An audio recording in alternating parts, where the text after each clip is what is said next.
Hi friends, இந்த கருணா சீரியலில் ஒரு அட்டகாசமான ரிவ்யூ பற்றி தான் இந்த வீடியோவில் பார்க்க போகிறோம். அதுக்கு முன்னாடி நம்ம சேனலை சப்ஸ்கிரைப் பண்ணாதவங்க கீழே இருக்கிற சப்ஸ்கிரைப் பண்ண கிளிக் பண்ணிவிட்டு பக்கத்தில் இருக்கிற பெல் ஐக்கனையும் கிளிக் பண்ணிவிடுங்க. இங்கே பார்த்தோன்னா எல்லாரும் வீட்டுக்கு வந்துடுறாங்க.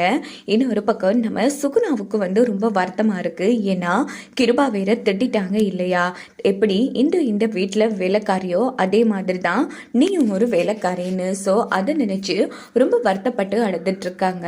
அப்படின்னு பார்த்து ஜெயந்தி சித்ராலாம் ஆறுதல் சொல்லிட்டு இருக்காங்க. அக்கா, நடந்தது நடந்து போச்சுக்கா, இனி நீங்கள் சந்தோஷமாக இந்த வீட்டில் இருக்கலாம் அப்படின்னும் போது என்ன ஜெயந்தி பேசிட்டு இருக்க, என் புருஷனே அவர் வாயால் என்ன வேலைக்காரின்னு சொல்லிட்டு போகிறாரு. இதை கேட்டுட்டும் எப்படி என்னால் இந்த வீட்டில் நிம்மதியாக இருக்க முடியும், இதை எப்படி உன்னால் சொல்ல முடியுது அப்படின்னும் போது இங்கே பாருங்கக்கா, மாமா நீங்கள் துரோகம் பண்ணிட்டீங்கிற ஒரு ஆதங்கத்தில் தான் அப்படிலாம் பேசிட்டு போறாரு. அந்த களங்கத்தை துடைக்கிறதுக்கு நம்ம கிட்ட ஒரு வாய்ப்பு இருக்குக்கா, அதை மட்டும் தொடச்சிட்டோன்னு வச்சுக்கோங்க. கண்டிப்பா மாமா உங்களை மன்னிக்கிறதுக்கும் அன்னைக்குமான வாய்ப்பு இருக்கு அப்படின்னு ஜெயந்தி சொன்னதும் என்ன சொல்ற நீ? ஆமாக்கா, இப்ப கூட அந்த கதிர் நல்லவங்கிற மாதிரி தான் நம்பிட்டு இருக்காரு. அவன் ஒரு பொறுக்கிங்கிற விஷயத்த நாம நிரூபிச்சுட்டா போதும், அவரை மன்னிச்சு ஏத்துக்க வாய்ப்பு இருக்கு இல்லையா அப்படின்னு போதும். இங்க பாரு, அந்த கதிர் ஒரு பொறுக்கின்னு தெரிஞ்சும் நான் அவர்கிட்ட தான் சொல்லியிருக்கணும். இப்படி அவரு போலீஸ் ஸ்டேஷனுக்கு போகிறதுக்கு காரணமாக இருந்திருக்க கூடாது. ஆனால் கண்டிப்பாக நான் அதை நிரூபித்தாலும் அவருக்கு நான் பண்ண துரோகம் மட்டும் மனசை விட்டு போகாது. என் புருஷனை பற்றி எனக்கு தான் தெரியும்ங்கிற மாதிரி ரொம்ப வருத்தப்பட்டு பேசிட்டு இருக்காங்க நம்ம சுகுணா. அப்போது இந்து அக்கா நீங்கள் முதல்ல அழாதீங்கக்கா, போக போக எல்லாம் சரியாயிடும், கண்டிப்பாக உங்கள் புருஷனே உங்களை ஏற்றுப்பாரு அப்படின்னு இது சொன்னதும் போதும் நிறுத்து, தயவு பண்ணி என் வாழ்க்கையில் மட்டும் நீ தலையிட்டுறாத. உன்னால தான் இன்னைக்கு இவ்வளோ பிரச்சனை.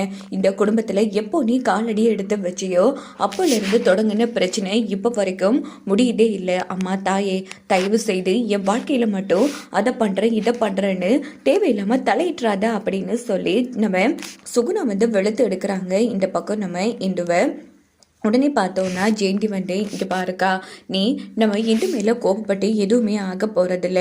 அவள் உன்ன மாதிரி தான் சித்திர வாழ்க்கை நல்லா இருக்கணும்னு ஆரம்பத்துல இருந்து நிறைய விஷயங்கள் பண்ணிட்டு வந்தா. அது அவளுக்கே எதிர்ப்பாக அமைஞ்சிருச்சு. தயவு பண்ணி இந்துவை திட்டாதக்கா, இதுலேயே புரியுது நீயும் அந்த இந்து கூட கை கோத்து தான் திட்டம் போட்டு பண்ணியிருக்குன்னு. இங்கே பாரு ஜெயந்தி, இப்படியே போயிட்டு இருந்துச்சுன்னா கண்டிப்பாக என் மாமாவும் பேசாமல் விட்டார்னா நான் உயிரோடவே இருக்க மாட்டேன் அப்படின்னு ரொம்ப வருத்தப்பட்டு அழுதுட்டு சுகுணா போனதும் இந்த பக்கம் நம்ம சித்ரா என்ன சித்தி, ஆமா இப்படியெல்லாம் பேசிட்டு இருக்காங்க. சரி இங்க பாருங்க, இப்போதைக்கு நமக்கு இருக்கிற ஒரே ஒரு வேலை, எப்படியாச்சும் கிருபா மாமாவையும் சுகுணா அக்காவையும் சேர்த்து வைக்கணும். அதுக்கான வழியை பாருங்க. எங்கக்கா, உங்க புருஷன் அவர் கூட இருக்கும் வரைக்கும் இந்த காலத்துல இது நடக்காது அப்படின்னு இந்த சொன்னதும் ஆமா இந்து, நீ சொல்றது சரிதான். அந்த முட்டைக்கண்ணை இருக்கும் வரைக்கும் கண்டிப்பா கிருபா மாமாவும் மனசு மாற மாட்டாரு. ஒருவேளை அவரு மனசு மாறுற நிலைமை வந்தாலும் என் புருஷன் முட்டைக்கண்ணா அதை விடைய மாட்டான் அப்படின்னதும் இப்போ என்னதான் சித்தி பண்ற, யோசிக்கலாம், எவ்வளவோ பண்ணிட்டோம், இது பண்ண மாட்டோமா என்ன அப்படின்னு சொல்லி இந்த டீம் யோசிக்க ஆரம்பிக்கிறாங்க. இதை நம்ம போனை பார்த்துட்டு இருக்காங்க. நாமளும் எவ்வளோ கஷ்டப்பட்டு திட்டம் போட்டோம், இந்த இந்துவை நிரந்தரமாக இந்த வீட்டு பக்கமே வரக்கூடாது, வர வைக்கக்கூடாதுன்னு. கடைசியில் எல்லாமே சொதுப்பிடிச்சே அப்படின்னு சொல்லி செம்ம டென்ஷனில் இருந்துட்டு இருக்காங்க நம்ம போனா. அப்படின்னு பார்த்து திவாகர் வராங்க.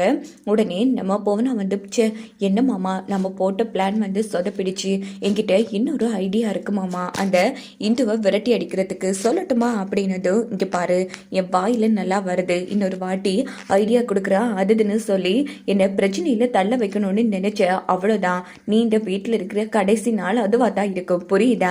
ஐடியா கொடுக்க வந்துட்டா ஐடியா அப்படின்னு திவாகர் பொண்ணாவை கண்ணா பின்னான்னு திட்டிட்டு போயிடுறாங்க. என்னம்மா, நான் அவங்க நல்லதுக்கு தானே ஐடியா கொடுக்க போனேன், மாமா எப்படி திட்டிட்டு போறாரு? பின்ன நீ கொடுத்த ஐடியாவால தான் அவரு இன்னைக்கு சுகுணாவையும் இதையும் வீட்டுக்கு கூட்டிட்டு வந்திருக்காரு. நீ மட்டும் அந்த ஐடியா கொடுக்காம இருந்திருக்க, அவங்க அந்த பாண்டி வீட்டிலே இருந்திருப்பாங்க. சொல்ல போனா அவங்க ரெண்டு பேரும் வீட்டுக்கு வரதுக்கு காரணமே நீ தாண்டி அப்படின்னு திட்டிட்டு நம்ம போனாமா அங்கிருந்து போனது எல்லாமே சொதப்பிடிச்சே அப்படின்னுட்டு திரும்புறாங்க. பார்த்தா கருணா போனாவும் முறைச்சு பார்த்துட்டு இருக்காங்க. என்ன மாமா, ஏன் அப்படி பாக்குறீங்க அப்படின்னு போது உடனே கருணா கையை முறுக்குறாங்க. இங்க பாரு, உன் இடத்துல வேற ஒருத்தங்க இருந்திக்க, அதாவது ஒரு ஆம்பளை இருந்திருக்க, நேரம் உயிரோடவே விட்டுருக்க மாட்டான் அப்படின்னது. என்ன மாமா இப்படி எல்லாம் பேசுறீங்க அப்படின்னு போனா கேட்குறாங்க. பின்ன எவ்வளோ தைரியம் இருந்தா கொஞ்சம் கூட யோசிக்காம ஒரு பொண்ணாக இருந்துட்டு இந்துவை போலீஸில் பிடிச்சி கொடுப்ப, ஆமாம் உனக்கெல்லாம் மனசாட்சியே இல்லையா அப்படின்னு நம்ம கிருபா வந்து வெளுத்தெடுக்கிறாங்க புவனாவை. என்ன மாமா,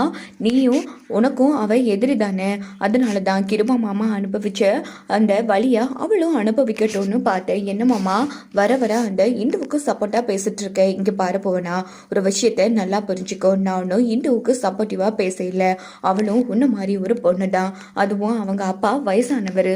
அதை கூட கொஞ்சம் கூட யோசிக்காம நீ இப்படி பண்ணி வச்சிருக்க. இங்கே பாரு, இன்னொரு வாட்டி இந்துவை பழி வாங்குற பேரில் அது இது பண்ணிட்டு இருந்த இந்த கிருபாவோட உண்மையான முகத்தை நான் இந்த கருணாவோட உண்மையான முகத்தை உங்ககிட்ட நான் காமிக்க வேண்டியதாக இருக்கும், புரியுதா அப்படின்னதும். என்ன மாமா இப்படிலாம் பேசுகிறீங்க, அப்படின்னா நீங்கள் அந்த இந்துவை விட்டு பிரிய மாட்டீங்களா என்ன அப்படின்னு போதும். இங்கே பாரு, நான் இதுக்கு இந்துவை பிரியணும், நான் அவள் கழுத்தில் 3 முடிச்சு போட்டிருக்கேன். அது மட்டும் இல்லாமல் தாலி கொக்குற ஃபங்க்ஷனும் எங்களுக்கு நடந்து முடிஞ்சிருச்சு. அதை விட்டுட்டு என்ன அடையணுங்கிற பேரில் இந்துவை பழி வாங்குற அது இதுன்னு பண்ணிட்டு இருந்தேன், அவ்வளோதான் அப்படின்னு கண்ணா பின்னான்னு தட்டிட்டு கருணா அங்கேருந்து போனதும் உடனே புவன் அழுதுட்டு இருக்காங்க. அப்போ அவங்க அம்மா வந்து என்ன ஆச்சுடி, ஏன் அழுவுற அப்படின்னதும், பாருமா மாமா எப்படியெல்லாம் அந்த இந்துவுக்காக என்ன திட்டிட்டு போறாருன்னு, இவர் பேசுறதெல்லாம் பார்த்தா அந்த இந்துவை விட்டுட்டு போனாலும் இவர் விட மாட்டாரு போல இருக்கே, இதுக்கப்புறமும் நான் இந்த வீட்டில் இருக்கிறது வேஸ்ட்டு தானேமா அப்படின்னு சொல்லி போனா வந்து அழுதுட்டு இருக்காங்க. இங்கே பாருடி, அவர் அந்த இந்து அப்பா மேலே கொஞ்சம் மதிப்பும் மரியாதையும் வச்சிருக்காரு. அவரை போலீஸ் ஸ்டேஷனில் கூட்டிட்டு போய் அடிச்சாங்க இல்லையா, அந்த கோபத்தில் தான் மாப்பிள்ளையும் இப்படியே ஆதங்கத்தில் பேசிட்டு போறாரு. மற்றபடி அவரை உன் கைக்குள்ள போடுற வேலையை மட்டும் நீ விட்டுறாத, புரியுதா அப்படின்னதும் உடனே போனாவ சரிங்கிறாங்க. எங்க பார்த்தோன்னா திவாகர் வந்து கிருபா அடிச்சதை நினைச்சு சம கடுப்பில் இருந்துட்டு இருக்காங்க. அண்ணக்கிட்ட எப்படியாச்சும் நல்ல பேர் வாங்கி அவரோட அரசியல் வாரிசாகலான்னு பார்த்தா கடைசியில் எல்லாமே சொதப்பிடிச்சு. இப்போ என்ன பண்றது, மறுபடியும் யார் இந்த வீட்டுக்கு வரக்கூடாதுன்னு நினைச்சனோ அந்த இந்துவை வீட்டுக்குள்ள வந்துட்டா, எப்படியாச்சும் அவளை விரட்டி அடிக்கணும், அண்ணனோட அரசியல் பிரச்சனை மட்டும் முடியட்டும், அதுக்கப்புறமா இதுக்குடி உனக்கு அப்படின்னு உச்சக்கட்ட கோபத்தில் இருக்காங்க. அப்படின்னு பார்த்து கருணா வராங்க. அண்ணன் நீங்கள் பண்ணுறது கொஞ்சம் கூட சரியில்லைன்னு, இனியாச்சும் ஒழுங்கா பண்ணுங்க அப்படின்னு போது, என்னடா எனக்கு இனி பாடம் கற்பிச்சு கொடுக்கையா அப்படின்னு சொல்லி சம கடுப்பில் பேசிட்டு இருக்காங்க. இந்த பக்கம் நம்ம திவாகர், இங்கே பாருங்கண்ணே, ஒரு வயசானவர்னு கூட பார்க்காம சின்ன பொண்ணு போனாவோட பேச்சை கேட்டு இவ்வளோ சீப்பான காரியத்தை பண்ணியிருக்கீங்க, உங்களுக்கு இதெல்லாம் அசிங்கமாகவே தெரியலையா அப்படின்னு போது, என்னடா என்ன உன் குரலை என்கிட்டயே ஒசத்தி பேசுகிற, நான் ஒரு வார்த்தை சொன்னேன்னு வச்சுக்கோ அண்ணன் உன்னை விரட்டியே அடிச்சிருவாரு. அதெல்லாம் இருக்கட்டும், தீபா விஷயத்தில் அவளை அந்த கொட்டலுக்கு வர வச்சு தப்பான வீடியோ எடுக்க பார்த்தது நீங்கள் தானே எனக்கு தெரியும்னு, இந்த விஷயத்த நான் கிருபானக்கிட்ட சொன்னால் போதும், என்ன அவர் விரட்டி அடிக்காரோ இல்லையோ உங்களை போட்டு தள்ளிடுவாரு, பரவாயில்லையா அப்படின்னதும் இது கேட்டு திவாகர் அதிர்ச்சி ஆகுறாங்க. ஐயோ, இந்த விஷயம் எனக்கும் அந்த இந்துவுக்கு நிறைய தெரியும், இவனுக்கு எப்படி தெரிஞ்சது அப்படின்னு சொல்லி திவாகர் நடுங்க ஆரம்பிக்கிறாங்க. இந்த உண்மை தெரிஞ்ச அடுத்த நொடியே உங்களை நான் ஒன்று இல்லைன்னு பண்ணியிருப்பேன், ஆனால் கிருபா அண்ணனுக்காக தான் நான் இவ்வளோ பொறுமையாக இருந்துகிட்ருக்கேன் அப்படின்னு இந்த பக்கம் கருணா நம்ம திவாகரை மிரட்டுறாங்க. இதோட பார்த்தோன்னா இந்த